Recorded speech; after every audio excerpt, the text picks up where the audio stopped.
আসসালামু আলাইকুম, সবাই কেমন আছেন? আজকে অনেক দিন পরে একটি ভিডিও নিয়ে আমি হাজির হয়ে গেলাম।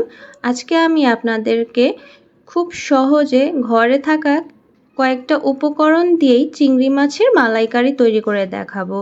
আর এই চিংড়ি মাছের মালাইকারি তৈরি করার জন্য আমি নিয়েছি 1 কেজি পরিমাণ চিংড়ি মাছ। এখানে চিংড়ি মাছগুলো আমি লেজ সহ কেটে নিয়েছি। এতে চিংড়ি মাছগুলো দেখতে অনেক সুন্দর লাগে। আপনারা আপনাদের পছন্দ মতো কেটে নিতে পারেন, লেজটা ফেলেও নিতে পারেন। তো এই চিংড়ি মাছটা আমি খুব ভালোভাবে ধুয়ে নিয়েছি। আর এখন আমি চিংড়ি মাছগুলো ভেজে নিব। চিংড়ি মাছ ভেজে নেওয়ার জন্য এখানে আমি দিয়ে দিচ্ছি 3 টেবিল চামচ পরিমাণ সয়াবিন তেল। আর তেলটা যখন গরম হয়ে যাবে তখন এখানে আমি সেই কেটে পরিষ্কার করে রাখা চিংড়ি মাছগুলো দিয়ে দিচ্ছি। তো আমি চিংড়ি মাছটা 6 থেকে 7 মিনিট ভেজে নিব। সুন্দর করে ভেজে নিতে হবে চিংড়ি মাছটা, আর এর থেকে বেশি ভাজতে যাবেন না, সেক্ষেত্রে চিংড়ি মাছটা শক্ত হয়ে যাবে। তো প্রথমে আমি এখানে কোনো লবণ হলুদ কিছুই ব্যবহার করব না। তো এভাবেই আমি তেলের মধ্যে চিংড়ি মাছটা ভেজে নেব 6 থেকে 7 মিনিট। তো উল্টে পাল্টে একদম কালারটা চেঞ্জ হয়ে যাওয়ার পর যখন খুব সুন্দর একটা মিষ্টি গন্ধ ছেড়ে দেবে চিংড়ি মাছটা, তখন আমি চিংড়ি মাছটা তুলে নিব। তো এই পর্যায়ে আমি খুব সামান্য 1 চিমটি পরিমাণ লবণ দিয়ে নিচ্ছি। এর থেকে বেশি দেওয়ার প্রয়োজন নেই, কারণ পরবর্তীতে আমরা লবণ ব্যবহার করব। তো ওই 1 চিমটি লবণ দিয়ে আমরা চিংড়ি মাছটা খুব ভালোভাবে ভেজে নিব আরও 2 মিনিট। 2 মিনিট পরে আমাদের চিংড়ি মাছটা ভাজা হয়ে যাবে, আর এই সময় খুব সুন্দর একটি স্মেল বের হয়েছে। আর চিংড়ি মাছের কালারটা দেখলেই বুঝতে পারবেন চিংড়ি মাছটা একদম হয়ে গেছে। তো এখন নেড়েচেড়ে আমি চিংড়ি মাছগুলো উঠিয়ে নিচ্ছি।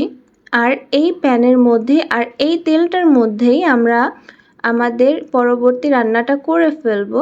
এতে চিংড়ি মাছের ফ্লেভারটা খুব সুন্দর আসে, কারণ এখানে চিংড়ি মাছের ঘিলুর কিছু অংশ পড়ে আছে, সেটা থেকে খুব সুন্দর একটি স্মেল আসে। এখন এখানে দিয়ে দিচ্ছি 1 কাপ পরিমাণ পেঁয়াজ কুচি। পেঁয়াজ কুচিটা এখানে একটু বেশি দিতে হবে, কারণ এখানে যেহেতু অনেকগুলো চিংড়ি, আর চিংড়ি মাছের মালাইকারিতে এটার গ্রেভিটাই সবচেয়ে বেশি ভালো লাগে। তো এখন আমি পেঁয়াজটা এই হালকা হালকা তেলের মধ্যেই ভেজে নিব। আমি এখানে অতিরিক্ত তেল ব্যবহার করার থেকে একটু বিরত থাকবো, কারণ বেশি তেল খেলে বিভিন্ন রকমের সমস্যা হয়। আর আমি এখন চেষ্টা করেছিলাম এই তেলের মধ্যেই পেঁয়াজটা ভেজে নেওয়ার, যেহেতু পেঁয়াজটা পুড়ে পুড়ে যাচ্ছিল, তাই আমি আরেকটু তেল ব্যবহার করেছি যতটুক পেঁয়াজটা ভাজার জন্য। আপনারা চাইলে বেশি ব্যবহার করতে পারেন আপনাদের পছন্দ মতো। এখন আমি এই ভাজা পেঁয়াজটার মধ্যে দিয়ে দিচ্ছি 1 চা চামচ পরিমাণ রসুন বাটা, দিয়ে দিচ্ছি আধা চা চামচ পরিমাণ মরিচের গুঁড়া, আপনারা চাইলে কম বেশি করে নিতে পারেন। আর দিয়ে দিচ্ছি আধা চা চামচ পরিমাণ জিরার গুঁড়া, দিয়ে দিচ্ছি 1 চামচের থেকে কম লবণ। তো এখানে আমি মরিচ বেশি ব্যবহার করব না, এতে চিংড়ি মাছের মালাইকারির গ্রেভিটা বেশি ঝাল হয়ে যাবে, সেক্ষেত্রে ভালোভাবে খাওয়া যাবে না। আর এখানে আমি দিয়ে দিচ্ছি 1 কাপ পরিমাণ ঘন দুধ। আমি 1 কেজি দুধকে জাল দিয়ে 1 কাপ করে নিয়েছি। এখানে দুধটা খুব ঘন ব্যবহার করতে হবে, বা আপনারা চাইলে ক্রিম পাওয়া যায়, কুকিং ক্রিম, সেটাও ব্যবহার করতে পারেন। তো এখন আমি যেই ভাজা চিংড়িগুলো ছিল সেগুলো এখানে দিয়ে নিয়েছি। আর চিংড়িটা নিয়ে আমি খুব ভালোভাবে নেড়েচেড়ে ঝোলটার সাথে মিশিয়ে দিচ্ছি। এখানে খুব বেশি পরিমাণ পানি আমি ব্যবহার করব না, তাহলে ঝোলটা পাতলা হয়ে যাবে, গ্রেভিটা হালকা হয়ে যাবে, খেতে ভালো লাগবে না।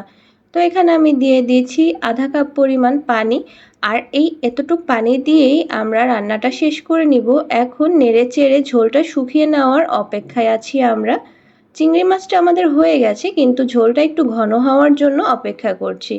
তো এখানে দিয়ে দিচ্ছি লাস্টে আমি 7-8টা কাঁচামরিচ। কাঁচামরিচটা দিলে চিংড়ি মাছের মালাইকারিতে খুব সুন্দর একটি ফ্লেভার হয়। তো আমাদের রান্না একদমই শেষ। এখন ডেকোরেশন করে নেওয়ার পালা, আর সবাই মিলে এই চিংড়ি মাছের মালাইকারিটা এনজয় করার পালা। তো আমি একটি সার্ভিং বোলে চিংড়ি মাছের মালাইকারিটা দিয়ে নিয়েছি। আর এই চিংড়ি মাছের মালাইকারিটা যে খেতে কি পরিমাণ মজা, আপনারা একবার হলেও ট্রাই করে দেখবেন আমার এই রেসিপিতে। আশা করছি আপনারা নিরাশ হবেন না। আর এখানে আমি তেমন কিছুই ব্যবহার করিনি, যা ব্যবহার করেছি তা প্রত্যেকটা বাসায়ই থাকে। তো এখন আমি সার্ভ করে দিয়েছি। তো আমার ভিডিওগুলো আপনাদের কাছে কেমন লাগে আমাকে কমেন্ট সেকশনে জানাতে পারেন। লাইক, কমেন্ট, শেয়ার দিয়ে আমার চ্যানেলটার পাশেই থাকবেন। সাবস্ক্রাইব করার জন্য অনুরোধ রইল। আজকের ভিডিওটি এতটাই। আল্লাহ হাফেজ সবাইকে।